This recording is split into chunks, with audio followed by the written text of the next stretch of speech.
नमस्कार प्यारे बच्चों, मैं परिहार सर आप सभी का मेरे इस YouTube channel primary digital study में स्वागत है। प्यारे बच्चों, आज के इस वीडियो में हम कक्षा तीसरी की EVS हमारा अद्भुत संसार की पुस्तक का अध्याय 12 सीखने जा रहे हैं और इस अध्याय का नाम है क्या और कैसे करें इसका। आप सभी को कक्षा तीसरी की हमारा अद्भुत संसार की पुस्तक ओपन करना है और अध्याय आपको 12 निकाल लेना है। वीडियो को आप शुरू से लेकर अंत तक जरूर देखें। निश्चित रूप से इस वीडियो के माध्यम से आप इस पाठ के बारे में बहुत कुछ सीखेंगे। तो बिना देर किए हम वीडियो की शुरुआत करते हैं और इस अध्याय को हम पढ़ना प्रारंभ करते हैं और बीच में जो भी प्रश्न आएंगे उनको हम कंप्लीट करते हुए आगे बढ़ेंगे। तो जैसा कि आप स्क्रीन पर देख रहे हैं, ये रहा अध्याय 12 और इस अध्याय का नाम है क्या और कैसे करें इसका। तो आप देख रहे हैं ऊपर लिखा है राष्ट्रीय स्वच्छता दिवस और यहाँ पर बोर्ड लगा है स्वच्छ भारत मिशन और राष्ट्रीय स्वच्छता दिवस 30 जनवरी को मनाया जाता है। आप देख रहे हैं सभी लोग यहाँ पर साफ सफाई कर रहे हैं। इस प्रकार से अगले पेज में चलते हैं। चर्चा कीजिए, चित्र में बच्चे और शिक्षक क्या कर रहे हैं, तो यहाँ पे सफाई कर रहे हैं। तो इसके जो प्रश्न हैं, इन प्रश्नों को हम अगले पेज में कंप्लीट करते हैं। यहाँ पे आप देख रहे हैं सफाई करते हुए अपने अनुभवों को सहपाठी के साथ में साझा कीजिए। चलिएगा, तो पहला प्रश्न था चित्र में बच्चे और शिक्षक क्या कर रहे हैं। तो उत्तर लिखते हैं चित्र में बच्चे शिक्षक पार्क की सफाई कर रहे हैं और वे कचरा इकट्ठा पार्क को साफ कर रहे हैं। इकट्ठा कर पार्क को साफ कर रहे हैं। अगला प्रश्न है वे पार्क की सफाई क्यों कर रहे हैं। तो उत्तर लिखते हैं वे पार्क की सफाई इसलिए कर रहे हैं क्योंकि वे राष्ट्रीय स्वच्छता दिवस मना रहे हैं और राष्ट्रीय स्वच्छता दिवस पर हर साल 30 जनवरी को मनाया जाता है और यह दिन लोगों को स्वच्छता के महत्व के बारे में जागरूक करने के लिए मनाया जाता है। ठीक है ना। प्रश्न क्रमांक 3 है क्या आपने अपने घर या विद्यालय के आसपास कभी कचरे के ढेर लगे हुए देखे हैं। जी हाँ, उत्तर में लिखते हैं मैंने अपने घर और विद्यालय के आसपास कई बार कचरे के ढेर लगे हुए देखे हैं। यह कचरा अक्सर लोगों द्वारा इधर उधर फेंका जाता है। प्रश्न क्रमांक 4 है क्या आपने कभी सोचा कि यह कचरा कहां से आ जाता है। उत्तर लिखते हैं यह कचरा हमारे घरों, विद्यालयों और अन्य जगहों से आता है। हम जो कुछ भी वस्तु का उपयोग करते हैं उसका कुछ ना कुछ हिस्सा कचरा बन जाता है। यह कचरा इधर उधर फेंक दिया जाता है जिससे कचरे के ढेर लग जाते हैं। ठीक है ना। अगला प्रश्न है पूरे दिन में आप और आपके बड़ों द्वारा किए जाने वाले कार्यों को याद कीजिए। इन कार्यों से कचरा कैसे इकट्ठा हो जाता है, अंत में इस कचरे का हम क्या करते हैं। उत्तर लिखते हैं हम प्रत्येक दिन खाना, सफाई, पैकिंग और कई अन्य प्रकार की गतिविधियां करते हैं। इन कार्यों में खाली बोतलें, कागज, सब्जियां और फलों की छीलने, प्लास्टिक के रैपर, पेंसिल की छीलन इत्यादि कचरा निकलता है जिसे हम सब कचरे में फेंकते हैं और इस तरह बहुत सारा कचरा एक जगह इकट्ठा हो जाता है जिसका नगर निगम की गाड़ियों द्वारा इकट्ठा कर निपटान किया जाता है। अगला प्रश्न है अपने अनुभवों को सहपाठियों के साथ साझा कीजिए। उत्तर में लिखते हैं मैंने यह अनुभव किया कि हमारे दिन भर के कार्यों में जो भी कचरा इकट्ठा होता है उसे हम एक साथ इकट्ठा कर कचरेदान में डालते हैं, लेकिन हमें ऐसा नहीं करना चाहिए। बड़ों ने बताया कि हमें जैविक और अजैविक कचरा जैसे फल के छिलके, बचा हुआ भोजन, जैविक कचरा तथा खाली बोतलें, दूध का खाली पैकेट, अजैविक कचरा को अलग अलग कूड़ेदान में डालना चाहिए जिससे कचरे का सही प्रबंधन किया जा सके। चलिएगा, अगले पेज में चलते हैं। कचरा कैसे इकट्ठे होता है। हमारे प्रतिदिन के कामों से घर में बहुत सा कचरा इकट्ठा होता है। हम पुराने कपड़े, डिब्बे, बोतलें, कागज, सब्जियों और फलों के छिलके, प्लास्टिक के रेफर, पेंसिल की छीलन, पुरानी बैटरी और अन्य भी बहुत सारी चीजें कचरे में फेंकते हैं। इनसे कचरे के ढेर इकट्ठे हो जाते हैं। ये कचरे के वही ढेर हैं जिन्हें आप अपने घर या विद्यालय या आस पड़ोस में देखते हैं। इस प्रकार से, ठीक है ना। यहाँ पे प्रश्न है आप इस बारे में क्या सोचते हैं। क्या आपको लगता है कि आप इस बारे में कुछ कर सकते हैं। अब देखिएगा कचरे का प्रबंधन। हमें कचरे का प्रबंधन सीखना चाहिए। कचरे का प्रबंधन हम पर निर्भर करता है। हम में से प्रत्येक को अपने घर से निकले कचरे का प्रबंधन करना सीखना होगा। हम उन जगहों और लोगों से इस बारे में सीख सकते हैं जहां कचरे का प्रबंधन अच्छे तरीके से हो रहा है। आइए देखें वे क्या करते हैं और कैसे। चलिएगा, ऊपर प्रश्न था आप इस बारे में क्या सोचते हैं। उत्तर लिखते हैं कचरा हमारे दैनिक कार्यों से इकट्ठा होता है। हम इसे अक्सर बिना सोचे समझे फेंक देते हैं जिससे पर्यावरण प्रदूषित होता है। मुझे लगता है कि हमें कम कचरा उत्पन्न करने की आदत डालनी चाहिए। हमें वस्तुओं का पुनः उपयोग करना चाहिए ताकि हमारा पर्यावरण साफ और स्वस्थ रह सके। अगला प्रश्न है, क्या आपको लगता है कि आप इस बारे में कुछ कर सकते हैं? उत्तर लिखते हैं जी हाँ, हम कचरा कम करने में अपनी भूमिका निभा सकते हैं। हमें जरूरत से ज्यादा प्लास्टिक का उपयोग नहीं करना चाहिए और कपड़े के बैग व पुनः उपयोगी चीजों को अपनाना चाहिए तथा दूसरों को भी स्वच्छता और कचरा प्रबंधन के बारे में जागरूक करना चाहिए ताकि सब मिलकर पर्यावरण को सुरक्षित रख सके। ठीक है ना। अब अगले पेज में चलते हैं, कचरे का प्रबंधन करने के तरीके। चलिएगा, आपको प्रायः सड़कों के किनारे और घरों के आसपास आंगनों और अहातों में कचरा पड़ा हुआ मिलता होगा। गाय और अन्य जानवरों की भोजन के साथ कचरे में पड़ी प्लास्टिक को खाने से मृत्यु हो जाती है। ठीक है ना। कुछ लोग प्लास्टिक को जला देते हैं जिससे हानिकारक गैस निकलती है। लोग अपने आसपास पड़े कचरे के कारण बीमार पड़ने लगते हैं। गंदे पानी और नालों को सड़कों पर बहते हुए देखा जा सकता है। इससे मच्छर पैदा हो जाते हैं जिनके काटने से बीमारियां हो सकती हैं। गंदे पानी में ऐसे जीवाणु हो सकते हैं जो अन्य कई बीमारियों का कारण बनते हैं। देख रहे हैं आप, इस प्रकार से प्लास्टिक खाने से गाय की मौत हो जाती है। और कुछ गायें आपने देखा होगा घूमते फिरते भी रहती हैं। सभी गायें आजकल अब घर में नहीं पाली जाती, कुछ लोग तो अब शहर में भी रहने लगी कुछ गायें। किंतु कुछ स्थानों पर लोगों ने अपने घरों और आसपास के परिवेश को साफ रखने के लिए बहुत मेहनत की है। वे यह कैसे करते हैं इसे हम नीचे पढ़ेंगे और सीखेंगे। चलिएगा, अपने आसपास के परिवेश का निरीक्षण। आपके विद्यालय का परिवेश कितना स्वच्छ है? क्या आपको अपनी कक्षाओं में या उनके बाहर या विद्यालय के मैदान में कचरा पड़ा हुआ मिलता है? चलिएगा, कैसे? अब यहाँ पे उत्तर लिखते हैं पहला प्रश्न का, अपने आसपास के परिवेश का निरीक्षण कीजिए। उत्तर लिखते हैं, अपने आसपास के परिवेश का निरीक्षण करने पर पाया कि घरों, बाजारों, स्कूलों और सड़कों पर विभिन्न प्रकार का कचरा जमा होता है।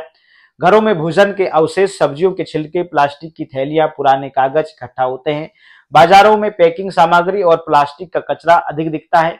कुछ जगहों पर लोग कचरा कूड़ेदान में डालते हैं, लेकिन कई जगहों पर सड़क के किनारे या नालियों में भी फेंक दिया जाता है जिससे गंदगी फैलती है। यदि हम सभी स्वच्छता के प्रति जागरूक हों और कचरों को सही तरीके से निपटाएं तो हमारा परिवेश साफ सुथरा और स्वस्थ रह सकता है। ठीक है ना।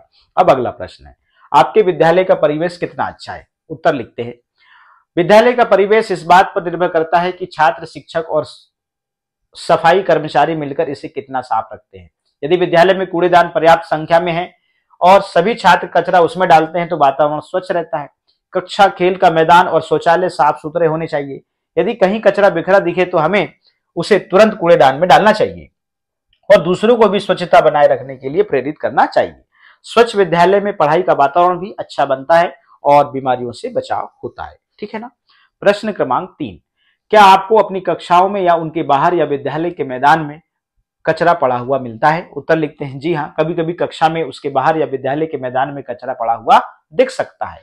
यह कचरा कागज के टुकड़े, प्लास्टिक की थैलियां, पेंसिल के छिलके, खाने के रेफर इत्यादि होते हैं। यदि छात्र कूड़ेदान का सही उपयोग नहीं करते या सफाई का ध्यान नहीं रखते तो विद्यालय का वातावरण गंदा हो सकता है। हमें सफाई का ध्यान रखकर अपने विद्यालय को स्वच्छ रखना चाहिए। ठीक है।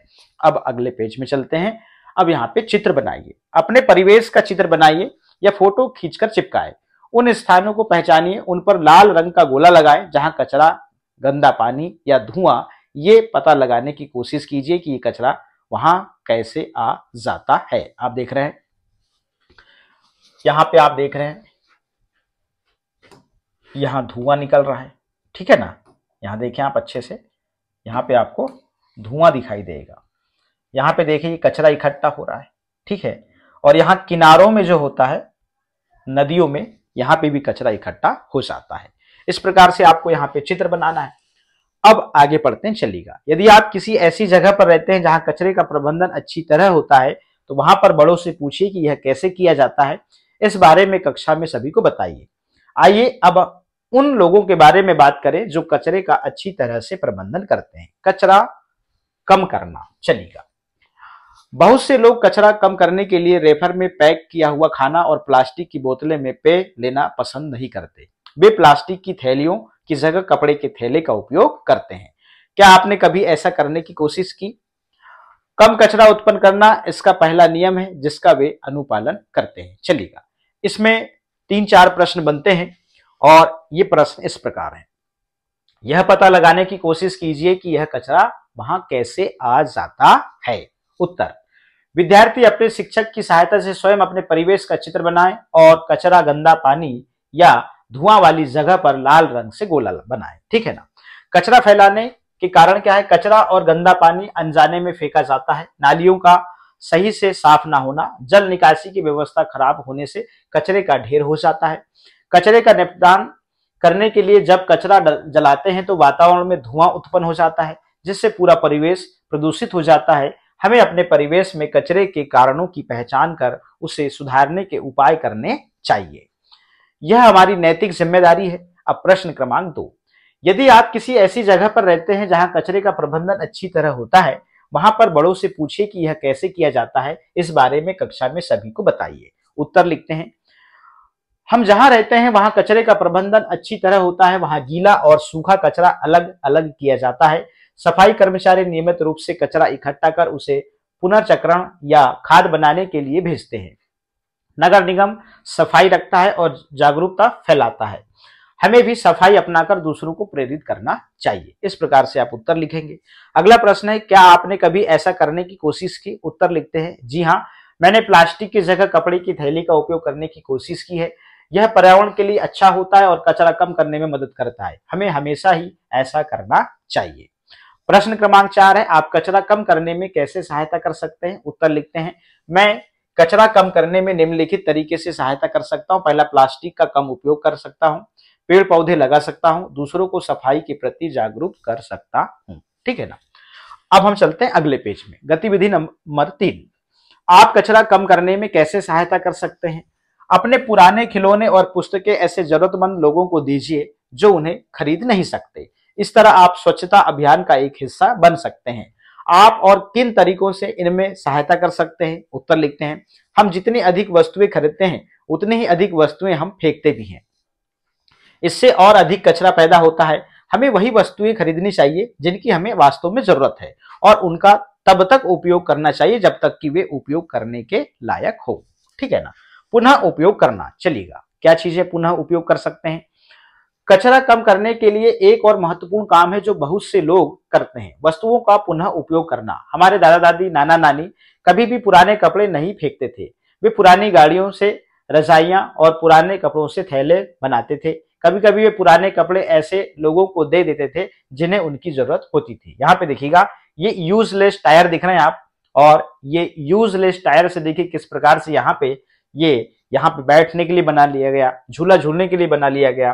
और यहाँ पे देखिएगा, यहाँ पे कुछ पौधे भी आप उगा सकते हैं, गमलों के रूप में भी इनका आप उपयोग कर सकते हैं। चलिए, पुराने अखबार तथा पुराने कपड़ों का उपयोग उपहार लपेटने में किया जा सकता है। यह पर्यावरण के अनुकूल है और इससे हम अपने संसाधनों की बचत भी कर सकेंगे। इस प्रकार के नवीन तरीकों को कचरा तो कम होगा ही, साथ ही यह उस व्यक्ति से जुड़ाव का भाव भी विकसित करेगा।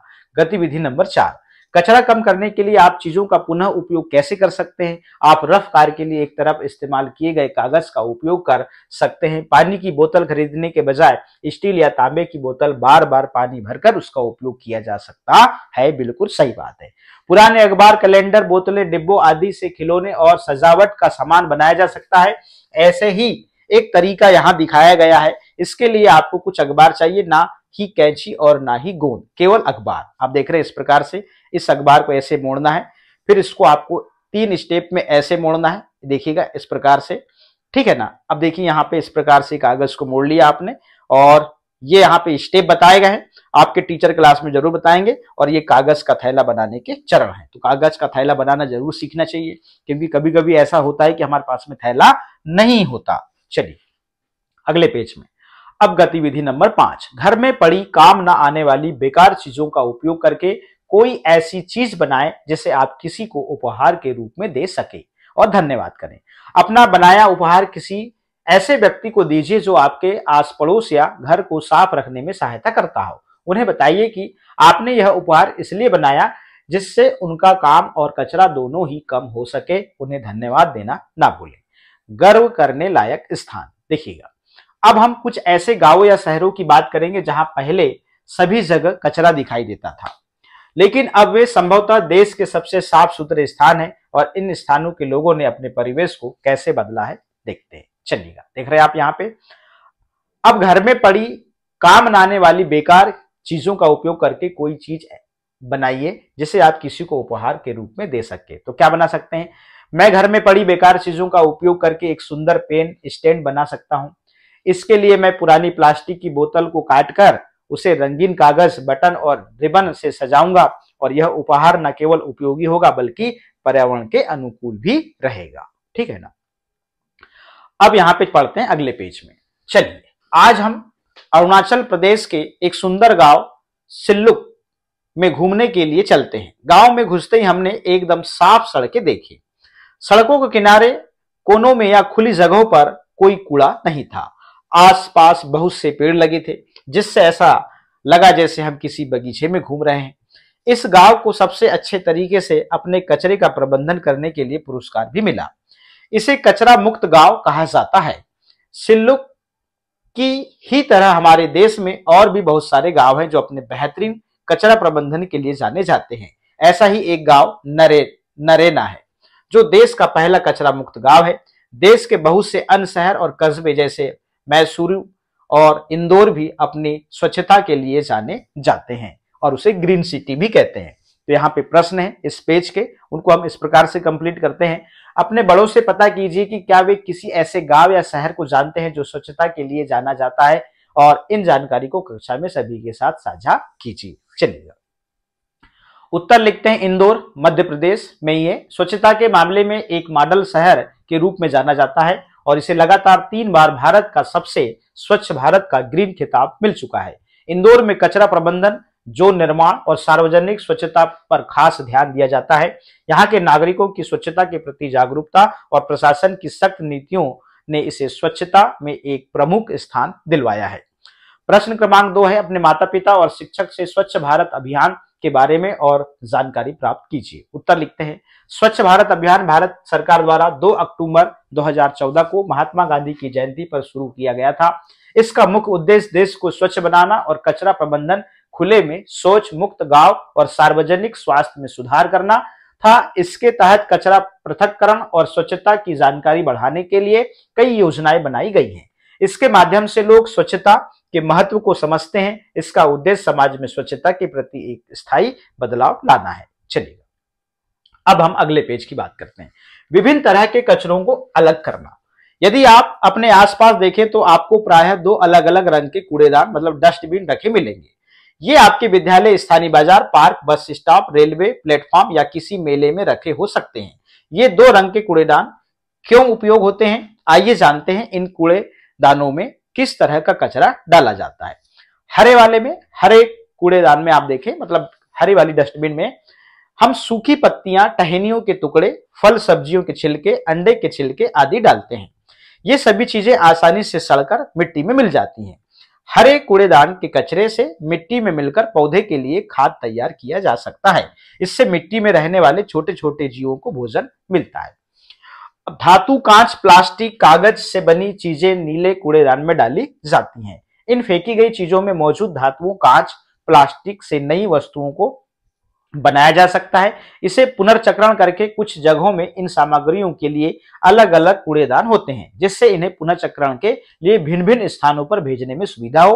और जिन गांवों और शहरों में कचरे को अलग अलग करके डाला जाता है और पुनर्चक्रण किया जाता है, वे अपने परिवेश को स्वच्छ बनाए रखते हैं। इस तरह से कचरे का सही तरीके से प्रबंधन हो पाता है। आप देख रहे हैं यहाँ पे। चलिएगा, अब हम चलते हैं अगले पेज में। अब गतिविधि नंबर 6, कचरे को अलग अलग करना।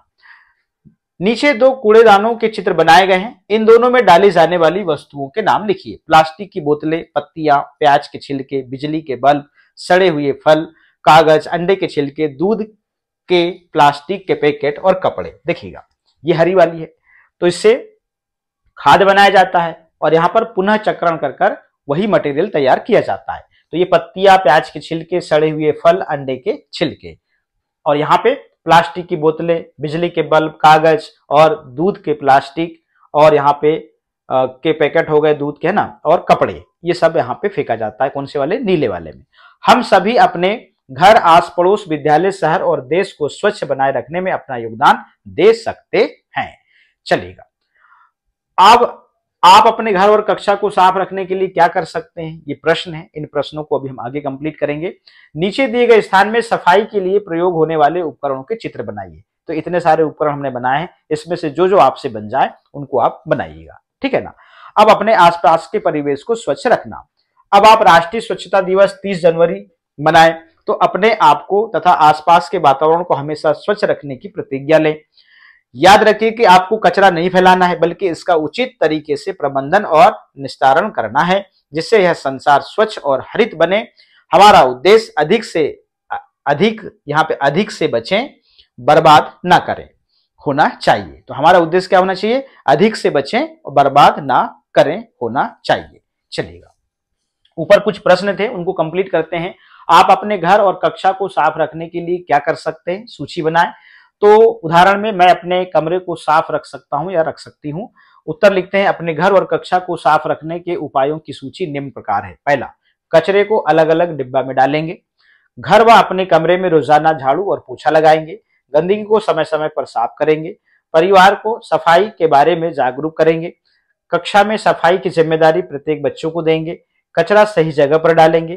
किताबें और सामग्री व्यवस्थित रखेंगे। चाक व पेंसिल के टुकड़े साफ करेंगे। इन उपायों से मैं अपना घर, कमरा व कक्षा साफ रख सकता हूं। प्रश्न क्रमांक 2, क्या आपने अपने विद्यालय या आसपास में सफाई के लिए उपयोग में लाए जाने वाले उपकरणों को देखा है?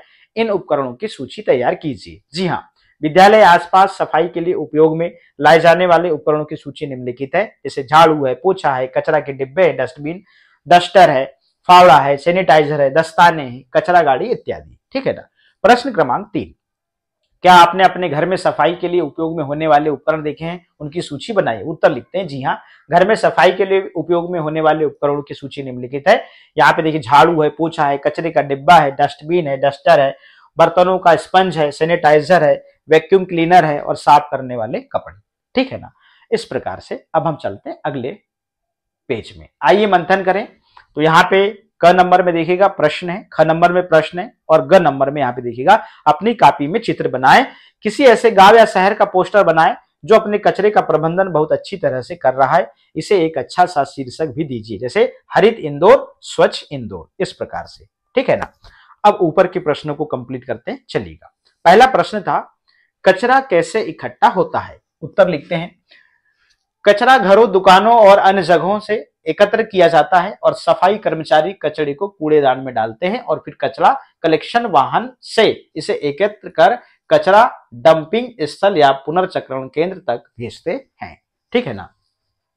प्रश्न क्रमांक 2 है, हमें कचरा का प्रबंधन कैसे करना चाहिए? उत्तर लिखते हैं, कचरे का प्रबंधन करने के लिए हमें इसे अलग अलग करना चाहिए।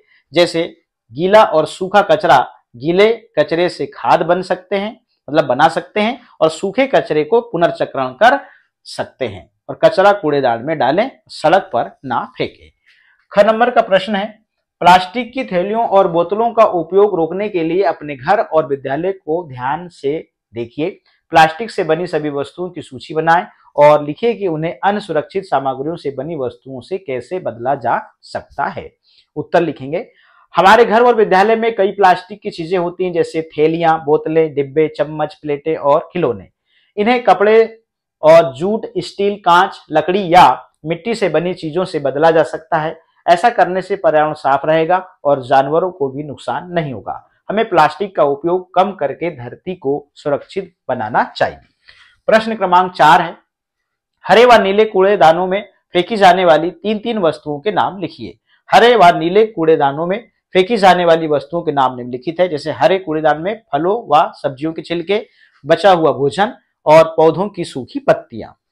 नीले कूड़ेदान में कागज, बोतलें, प्लास्टिक, थैली और टीन के डिब्बे। अगले पेज में चलते हैं। अब यहाँ पे घ नंबर का प्रश्न है, अंग नंबर का प्रश्न है, इसको हम इस प्रकार से कंप्लीट करेंगे, चलिएगा। तो प्रश्न है, आप एक स्वच्छ शहर की भूमिका और आपका मित्र एक दूषित शहर की भूमिका निभा सकते हैं।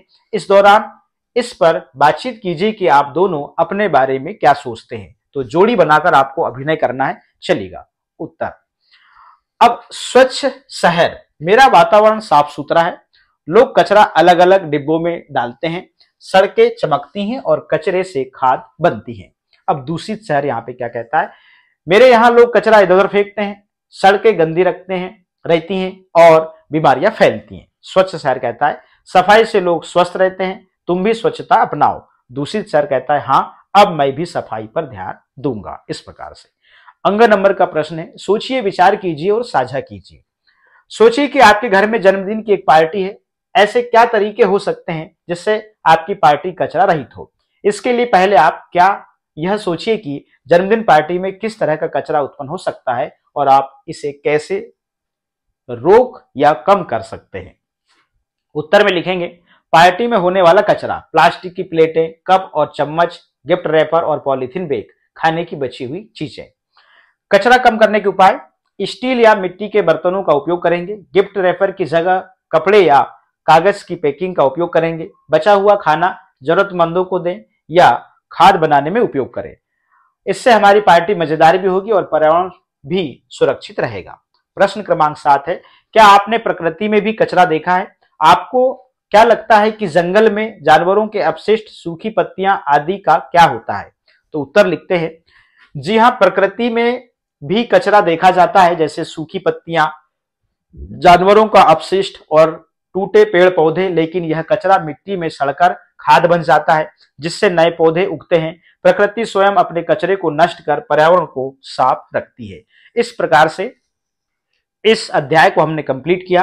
प्यारे बच्चों, कक्षा तीसरी का हमारा अद्भुत संसार की पुस्तक का अध्याय 12 हमने कंप्लीट कर लिया है। इस अध्याय को पढ़ा, इसमें जो भी प्रश्न आए थे उनका उत्तर भी हमने इस वीडियो में कंप्लीट किया है। यदि किसी प्रश्न का उत्तर यदि आपको लिखना हो तो वीडियो को रोक के आप उस प्रश्न का उत्तर आप लिख सकते हैं। तो प्यारे बच्चों, आज के इस वीडियो में इतना ही। फिर मिलेंगे हम न्यू वीडियो में नए अध्याय के साथ में। आप सभी का बहुत बहुत धन्यवाद।